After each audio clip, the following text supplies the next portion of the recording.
مسلمان اتنی بری طرح سے بھول گئے ہیں کہ آپ صلی اللہ علیہ وسلم نے ہمیں آرڈر کیا، ڈائریکٹ آرڈر ہے کہ علم حاصل کرنا مسلمان مرد اور عورت پہ فرض ہے۔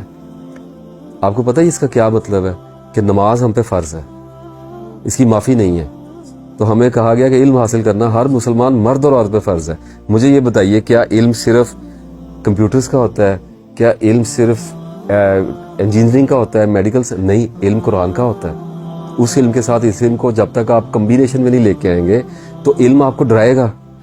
میں آپ کو سچ بتا، آپ کسی اندھیری سڑک پہ چلے جائیں، لاہور میں چلے جائیں، اور آپ کو پتا ہو کہ دور تک اب کوئی رستہ نہیں آئے گا اور میں اکیلا ہی جا رہا ہوں، تو آپ کے ذہن میں نا کچھ خیال آئیں گے، اسپیسیفک تھاٹس آئیں گے کہ کوئی سنیچر آ سکتا ہے، کوئی چیز آ سکتی ہے، کوئی سانپ تو اس کا مطلب ہے آپ نے پہلے یہ چیزیں دیکھی ہوئی ہیں، تو نالج ہانٹ کرنا شروع کر دیتا ہے۔ تو نالج تو ہم نے پڑھا ہوا ہے کہ جہنم کا، جنت کا، بھوتوں کا، جنوں کا، خوفوں کا، تو وہ آنے شروع ہو جاتے ہیں۔ اس چیز کو کام ڈاؤن کرنے کے لیے ہمیں کچھ ایسا ریسورس چاہیے نالج کا جو اس کو سیٹسفائیڈ کرے، رسپونڈ کرے۔ اس کے لیے آیات ہوتی ہیں قرآن پاک کی، انا للہ و انا الیہ راجعون ہوتا ہے کہ کوئی بات نہیں، اگر مجھے ڈر لگ رہا ہے، لوگ موت سے خوف آ رہا ہے، تو لوگ مر گئے اور میں نے بھی اللہ کے پاس چلے جانا ہے، تو یہ رسپانس ہے۔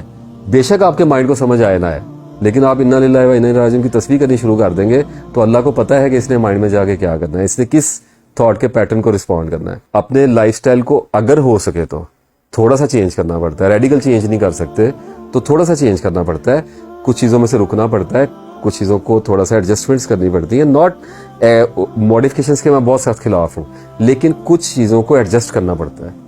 اگر کوئی بندہ بہت زیادہ شراب پی رہا ہے اور اس کو ڈپریشن ہو گیا تو وہ اس کے لیے اسٹیمولس کے طور پہ کام کر رہی ہے، اس کو اس میں سے تھوڑا سا باہر آنا پڑے گا۔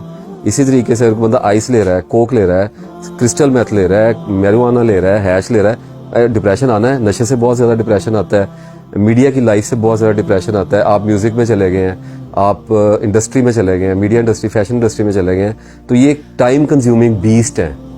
اس میں 24 گھنٹے کوئی میننگ نہیں ہے، اس میں تو 10-12 سال آپ کے ایسے کھائے جاتے ہیں، آپ کو پتہ بھی نہیں لگتا۔ تو آپ جب ان چیزوں کے منہ میں جا کے گرتے ہیں نا بلاؤں کے، تو آپ کے پاس کچھ ٹولز ہونے چاہیے بچنے کے۔ تو اس لیے میں بار بار کہتا ہوں کہ آپ زندگی کی کسی بھی سٹیج پہ اگر بیلنس کرنے کی کوشش کرنا شروع کریں گے تو آپ کی ڈپریشنز، انگزائٹیز جو ہیں وہ نارملائزیشن پہ آنا شروع ہو جائیں گی، فریش ہولڈ واپس آ جائیں گے۔